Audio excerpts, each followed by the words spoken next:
আসসালামু আলাইকুম, good morning. কেমন আছেন আপনারা সবাই? আমরা তো আপনাদের দোয়াতে আল্লাহর অসীম রহমতে ভালোই আছি। এখন সকাল, প্রতিদিনের মতো ব্রেকফাস্ট। তো আজও তার ব্যতিক্রম নয়, একই সেই সকালের ব্রেকফাস্ট করো, দুপুরে রান্না করো, এই সারাদিন তো এগুলোই চলে। তার ভিতরে উইকেন্ড হলে একটু বাইরে যাওয়া, এই আর কি। তো আমি খুব সিম্পল খাবারই তৈরি করব। এই যে জিনিসটা, এটা রুটির সাথে পেয়েছি, এটা দিয়ে লক করে রাখে রুটিটাকে, যাতে বাতাস ভিতরে না ঢুকতে পারে। মাঝে মাঝে এটা গিফট থাকে রুটির সাথে। এই রুটিটার সাথে এই রুটি খেতে অনেক মজা লাগে, তো আমি ওটা আটকিয়ে ফেলেছি।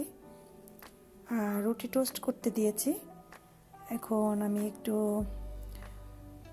ইয়োগার্ট নেব। আমি এই প্লেন ইয়োগার্টটাই খাই, ফ্লেভার ইয়োগার্ট আসলে ভালো লাগে না। তো ইয়োগার্টটা মোটামুটি প্রতিদিনই খাওয়ার চেষ্টা করি, দু একদিন বাদ যায়। ইয়োগার্ট শরীরের জন্য খুবই ভালো, আর সকালে ইয়োগার্টটা খেলে ভালো লাগে আমার কাছে। তো প্রতিদিন অবশ্য একঘেয়েমি খাবার ভালো লাগে না, মাঝে মাঝে তো দেখেন আপনারা নানান রকমের করি। তো এটা রাখার চেষ্টা করি, কারণ আমরা যারা বাহিরে থাকি ফ্রুটস অনেক আনন্দের সাথে খাই, ভয়বিহীন ছাড়া। আর দেশে যেমন একটু ভয় লাগে ফ্রুটসটা খেতে, সব সময় না, মাঝে মাঝে। এমনি বছরের যে ফ্রুটসগুলো উঠে, আম, কাঁঠাল, এগুলো ঠিক আছে, এগুলো ভালো থাকে। কিন্তু বাহির থেকে যে ফ্রুটসগুলো আসে, বিশেষ করে আপেল, আঙুর, অরেঞ্জ, এ ধরনের ফ্রুটসে দেখা যায় ফরমালিনটা হয়তো থাকে, সেই ভয়টা লাগে। তো যাই হোক, এখন আমি কিছু ফ্রুটস কেটে নিচ্ছি, স্ট্রবেরি নিচ্ছি আর একটু আঙুর, আর তেমন কিছু না। কারণ ইয়োগার্টের সাথে এই দুইটা ফ্রুটস বেশি ভালো লাগে, বানানোটাও ভালো লাগে। তো যেহেতু ব্রেডে আমি পিনাট বাটার লাগাবো, সেই জন্য বানানাটা ব্রেডের সাথেই দেবো। পিনাট বাটারের সাথে বানানাটা খুব ভালো লাগে খেতে। তো আমি একটু একটু পিনাট বাটার নিচ্ছি, বেশি দেবো না, তাহলে অনেক বেশি খাওয়া হয়ে যাবে। তো অল্প অল্প একটু লাগিয়ে নিচ্ছে। আর এই দুইটা নাস্তা আমার জন্য আর আপনাদের ভাইয়ার জন্য, দুজনেই খাবো। তো এই জন্য দুইটাই বানাচ্ছি। আর সাথে নেব, আজ খাবো ব্ল্যাক কফি উইদাউট সুগার। তো যাই হোক, এখন ব্রেডের সাথে আমি বানানাটা ছেলে দিয়ে দিচ্ছি স্লাইস স্লাইস করে, তাহলে একটু খেতে সুবিধা হয়। এইভাবে করে দুটোই বানিয়ে নিব, তারপরে দুজনে বসে খাবো।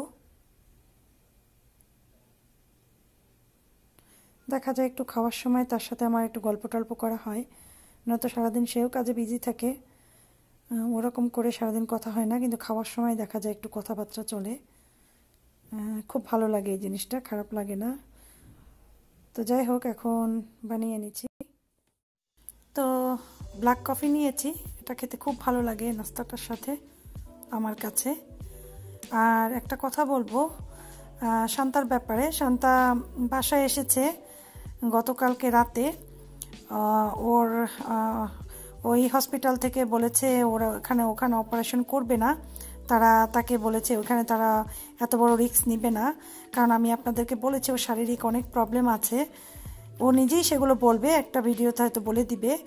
আর এখন আপাতত অনেক মেডিসিন দিয়েছে, আর ওকে অনেক ইনজেকশন স্যালাইন দিয়েছে। এখন আপাতত কিছুদিন ওর পেইন উঠবে না, ও ভালো থাকবে। পরে আবার পেইন উঠবে, তখন আবার হসপিটালে নিয়ে যাবে, হয়তো 2-4 দিন পর হসপিটালে যাবে। তো যাই হোক, আমার নাস্তাটাও বানানো হলো, এখন বাসায় আছে আমার সাথে। এই ভিডিও যখন আমি রেকর্ড করছি, এই একটু আগেই কল হয়েছে, ওর সাথে আমার কথা হয়েছে। ও এখন আলহামদুলিল্লাহ আল্লাহর রহমতে ভালো আছে, পেইন নেই, সে বাচ্চাদের নিয়ে ভালো আছে। তো আপনারা ওর জন্য দোয়া করবেন যাতে ওর অপারেশনটা সুবিধাভাবে হয়। হসপিটাল ওর অপারেশনটা করতেই চাচ্ছে না, 2টা হসপিটাল থেকেই ওকে ফেরত দিয়েছে। তারা বলেছে তারা এত বড় রিস্ক নেবে না, অন্য কোনো একটা হসপিটালের দিয়ে দিয়েছে ওকে, ওই হসপিটালে ওর যেতে হবে, তারপর তারা ডিসিশন নেবে।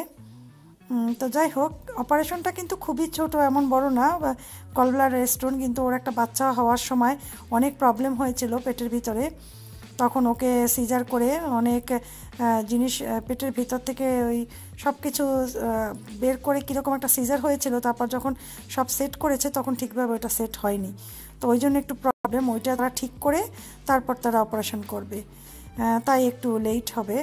তো যাই হোক, এখন আলহামদুলিল্লাহ ও সুস্থ আছে খানিক সময়ের জন্য। এখন পরবর্তীতে কি হয় বলা যায় না, পেইন ওঠে কি না। ডাক্তাররা বলছে 2-4-5 দিনে হয়তো পেইন ওর উঠবে না এরকমের, তো এরপর পেইন উঠলে আবার ও হসপিটালে যেতে হবে। তো খুবই আসলে খারাপ লাগে, ওর ছোটো ছোটো বাচ্চা, এত কিউট বাচ্চাগুলা, অনেক ছোট ছোট বাচ্চা। আপনারা সবাই ওর জন্য দোয়া করবেন, সহি সালামতে শুভে লাভে জানি ওর অপারেশনটা হয়ে যায়। আর আমাদের দোয়া ওর অনেক অনেক উপকারে আসবে। আর ওকে আমি বলেছি যে তোমার জন্য সবাই অনেক দোয়া করেছে, ও খুব খুশি হয়েছে, ও বারবার বলেছে আপু সবাইকে ধন্যবাদ দিবেন আমার তরফ থেকে, আমি দেখি শরীর যদি একটু সুস্থ হয় তো আমি লাইভে এসে সবার সাথে আমি কথা বলবো। তো ও যদি 2-1 দিনের ভিতরে একটু সুস্থ ফিল করে তাহলে লাইভে আসবে, হয়তো শুয়ে শুয়ে লাইভ করবে, তারপর ও করবে, চেষ্টা করবে যদি ও ভালো থাকে। আর যদি হঠাৎ করে আবার পেইন শুরু হয়ে যায় তাহলে তো কিচ্ছু করার নেই, তাহলে তো আবার সে হসপিটালে যাবে। তো যাই হোক, আমি এখন এই ফাঁকে আমার মেজো ছেলের জন্য একটু নাস্তা করব। সে নর্মাল খাবারই খাবে, ডিম পোস্ট খাবে, টোস্ট ব্রেড টোস্ট করে দিতে বলেছে এইসব। তো যাই হোক, এগুলো এখন আমি তাকে দিব। আর এরপর আবার দুপুরের রান্নাবান্না চলবো। তো আজকে খুবই সিম্পল রান্না করব, আপনাদের সাথে আমি শেয়ার করব রান্নাগুলো অবশ্যই। আমি কটা ডিম দেব সিদ্ধ, তো ডিমটা নিয়েছি, পানিটা আগেই চুলায় বসিয়েছি, ডিমটা দিয়ে দিচ্ছি, ডিম বয়েল করব। ফ্রাই প্যানে এখন তেল দিয়ে দেবো, ফ্রাই প্যান কড়াইও বলা যায়, এটা কড়াই আসলে ফ্রাই প্যান না। অনেক ছোট কড়াইটা, অনেক কিউট, এটা করতে আমার অনেক ইজি হয়, আর এটা খুব ভালো একটা কড়াইটা।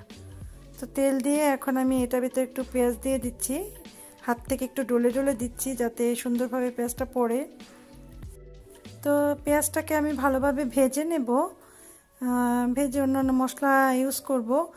আমি আসলে ডিম ভুনা করছি, এই জন্য পেঁয়াজের পরিমাণটা একটু বেশি দিয়েছি। তো পেঁয়াজটা যখন একটু ব্রাউন হয়ে আসবে তখন আমি এটার ভিতরে হলুদ দিয়ে দেব। তো ব্রাউন হয়ে এসেছে, এখন আমি অন্য মশলা দিব, একটু হলুদের গুঁড়ো দিলাম, তারপরে দেব একটু আদা রসুন পেস্ট, এই যে আদা রসুন পেস্ট দিয়ে দিয়েছি। এখন একটু নাড়াচাড়া দেব। আমি আসলে ডিম ভুনা করতে নিয়েছি, এখন এটার ভিতরে একটু পানি দিয়ে দিচ্ছি, কারণ হয়তো মশলা পুড়ে যাবে এবং পেঁয়াজটা বিশেষ করে পুড়ে যাবে। একটু ধনিয়ার গুঁড়ো দিলাম, একটু জিরার গুঁড়োও দেবো। তো নাড়াচাড়া দিয়ে দিয়ে বারবার দিচ্ছি। এখন জিরার গুঁড়ো দিয়ে দিয়েছি, অল্প একটু লবণ দিলাম স্বাদ মতো। এখন ডিমগুলো দিয়ে দেবো একটা একটা করে, আর একটু মরিচের গুঁড়া দেবো, যদিও কাঁচামরিচ আমি ইউজ করব, অল্প পরিমাণের মরিচের গুঁড়া দিয়ে দিয়েছি, আর কাঁচামরিচও দেব। ভালো লাগে আসলে আমার কাছে ডিম ভুনাটা অনেক, খুবই মজা লাগে।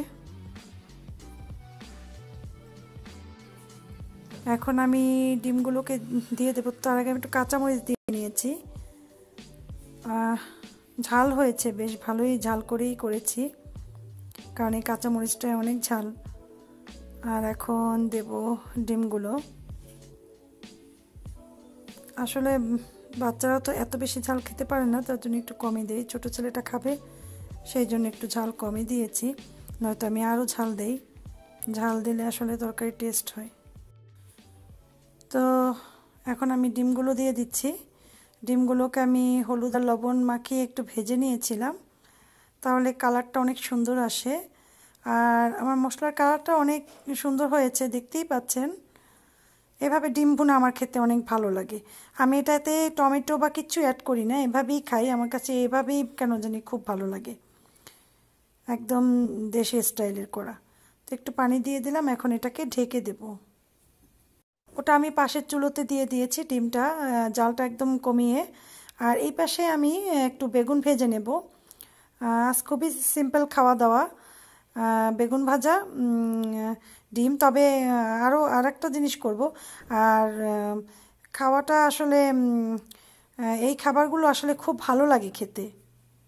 তো আবার ডিম বোনাটা একটু নাড়া দিয়ে নিচ্ছি, মোটামুটি হয়েছে আমার, কালারটাও খুব সুন্দর হয়েছে। এখন ঢেকে রাখবো এটাকে আমি, আর বেগুনগুলো ভেজে ফেলবো। এরপর আলুটা আমি নর্মাল করব না, মাইক্রোওয়েভে করব। আর মাইক্রোওয়েভে আলুটা করলে খুবই ইজি হয়, আমি দেখাচ্ছি আমি কিভাবে মাইক্রোওয়েভে আলুটা করি। অনেকে জানে, আবার অনেকে জানে না। আমি মাইক্রোওয়েভে যে আলুটা এখন দিব, ওয়াশ করে নিয়েছি ভালোভাবে আলুটাকে, আর এটাকে মাইক্রোওয়েভে দিব। মাইক্রোওয়েভে আমি বয়েল করব। তো আপনাদের দেখাচ্ছি, যারা না জানেন, যারা জানেন তারা তো জানেন, অসুবিধা নেই। 6 মিনিট 65 সেকেন্ড দিয়েছি। তো এখন চেক করে নিব কতটুকু হয়েছে, কারণ আমি জানি এতটুকু তো হবে না, আরেকটু দিতে হবে। তো এখন আমি চেক করলেই বুঝতে পারবো। আমার আরও একটু দিতে হবে, তো 2.5 মিনিট আরও দিব। 33 সেকেন্ড দিয়েছি, 233 সেকেন্ড। আলুটা সিদ্ধ হতে আমার 9.5 মিনিট লেগেছে। এখন আমি খোসাটা ছিলে নিচ্ছি, অনেক গরম সেই জন্য একটু কষ্ট হচ্ছে, কিন্তু গরম অবস্থাতে খোসাটা ছিললে খোসাটা ভালোভাবে উঠে। আর মাইক্রোওয়েভে দিলে এটা খুব খেয়াল করতে হবে যে বের করার সাথে সাথে খোসাটা ছিলে ফেলতে হবে, নয়তো খোসাটা একদম শক্ত হয়ে লেগে যাবে, ছিলতে তখন কষ্ট হয়ে যাবে। তো এখন আমি একটা ফর্কের সাহায্যে ম্যাশ করে নিচ্ছি, ইজি হয়। আপনারা ফর্কের সাহায্যেই সবসময় ম্যাশ করবেন, এটাও একটা সিস্টেম ভালো। অনেকে অনেক কিছু দিয়ে ম্যাশ করে থাকে, আসলে ফর্কের সাহায্যে ম্যাশ খুব বেশি ভালো হয়। তো আমি এটাকে ভালোভাবে ম্যাশ করে নিচ্ছি। এইভাবে ম্যাশ করলে না কোনো দানা থাকে না। তো এটা করে আমি আগে পেঁয়াজ আর ধনিয়া পাতা, লবণ দিয়ে আর একটু সরিষার তেল দিয়ে ভালোভাবে কচলে নেব। যেহেতু আমার বাচ্চারা ঝাল খাবে না, ওদের জন্য আগে একটু উঠিয়ে রাখবো পেঁয়াজ, তারপরে আমি শুকনো মরিচটা অ্যাড করব। কারণ আমার বাচ্চারা আলু ভর্তাটা অনেক পছন্দ করে, সরিষার তেল দিয়ে করলেও পছন্দ করে, আবার ঘি দিয়ে দিলেও পছন্দ করে। তো ওদের জন্য একটু তুলে রেখেছি। এখন আমি বেশ কিছু শুকনো মরিচ নিব। এটাকে আমি যখন বেগুন ভাজি করেছি এরপরে আমি এটাকে ফ্রাই করে রেখেছি। তো টাটকা হয়েছে অনেক শুকনো মরিচগুলো, আর অনেক ঝাল এই মরিচটা। তো ভালোভাবে মেখে নিচ্ছি। আর একটা কথা আপনারা মনে রাখবেন, শুকনো মরিচ দিয়ে যখন কোনো খাবার এভাবে ডোলে তৈরি করবেন, হয়তো গ্লাভসটা পরে নেবেন, আর গ্লাভস যদি না পরেন তাহলে হাতটা ভালোভাবে সাবান দিয়ে ওয়াশ করে নেবেন, নয়তো যেই জায়গাটা আপনি হাত দিবেন ওখানটায় জ্বলবে। সেটা সবসময় ফলো করবেন। তো আমার হয়ে গেল, এখন বাচ্চাদেরটা করবো হাতটা ওয়াশ করে। তো আমরা খেতে বসেছি। সিম্পল খাবার কিন্তু অনেক মজার, যারা এভাবে খায় তারা জানে, আর যারা পছন্দ করে তারা তো বলবে যে অনেক মজা হয়েছে। আর বাচ্চাদের জন্য ঝাল ছাড়া করেছিলাম আলু ভর্তাটা, ওরাও খুব লাইক করে। কালকের একটু মাছের তরকারি ছিল অল্প একটু, ওটাও নিলাম। আর সাথে নিয়েছি এই খাবারগুলো, আর একটু ডাল ছিল ওটাও নিয়েছি, শেষ করে ফেলবো, নয়তো থাকলে ফ্রিজে থাকলে দেখা যাবে পরে আর খাওয়া হবে না, সেই জন্য। তো আপনার ভাইয়াকেও তুলে দিচ্ছি, সে বলল আমাকে তুলে দাও। তো এখন খাবো আর গল্প করবো, আর আপনাদের সাথেও গল্প করছি।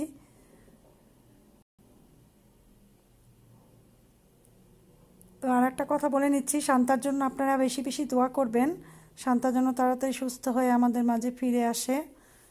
সবসময় ওর জন্য একটু দোয়া করবেন, সবার জন্যই দোয়া করবেন, সব মানুষের জন্যই দোয়া করতে হয়।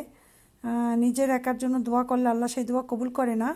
যখনই কারো নিজের জন্য কিছু চাবেন আল্লাহর কাছে, সবার আগে মানুষের জন্য চাবেন, সবার আগে চাবেন আমাদের প্রিয় নবী হজরত সাল্লাল্লাহু আলাইহি ওয়াসাল্লামের জন্য, তারপরে তার সাহাবাদের জন্য, তার ফ্যামিলি বর্গের জন্য, তারপরে চাবেন সমস্ত নবী রাসূলদের জন্য, এবং এরপরে সবার জন্য, নিজের মা বাবার জন্য, নিজের আত্মীয় স্বজনের জন্য, নিজের সন্তানদের জন্য, নিজের জন্য, হাজব্যান্ডের জন্য, সবার জন্য।